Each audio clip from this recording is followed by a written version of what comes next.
Vous êtes devant le bâtiment principal de cours.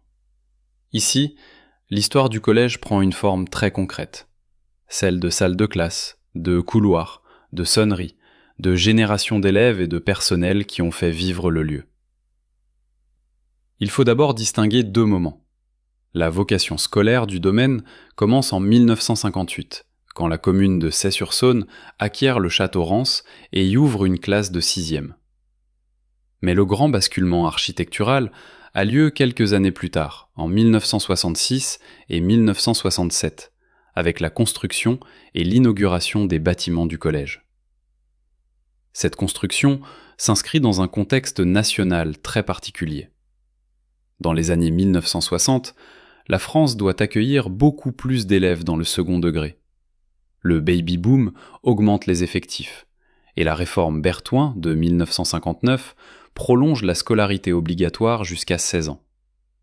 Puis, la réforme Fouchet de 1963 structure les collèges d'enseignement secondaire, les CES, pour démocratiser l'accès aux études. Dans les territoires ruraux, cette évolution pose une question simple et décisive. Comment éviter que l'éloignement prive les élèves d'un enseignement secondaire de proximité ? À Sey-sur-Saône, la réponse prend forme ici. Le domaine du château Rance offre une opportunité foncière, déjà engagée dans un usage scolaire depuis 1958. Les nouveaux bâtiments, construits en 1966 et 1967, permettent de donner au collège une capacité d'accueil et une organisation adaptée aux besoins du secteur. Le dossier patrimonial mentionne notamment l'inauguration, en 1966, d'un nouveau bâtiment de type pailleron.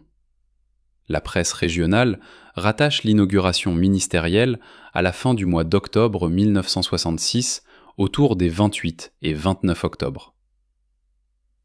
Le collège se structure ensuite administrativement par étapes. En 1972, le château Rance devient propriété du syndicat intercommunal du collège. En 1973, la structure administrative de l'établissement est créée formellement. Puis, avec les lois de décentralisation, le collège devient un établissement public local d'enseignement en 1983. Ce bâtiment raconte donc plus qu'une construction. Il raconte la transformation d'une demeure et de son domaine en outil public d'égalité scolaire. Depuis Sey-sur-Saône, il accueille des élèves venus de nombreuses communes du secteur. Ici, l'histoire locale rejoint l'histoire nationale de l'école.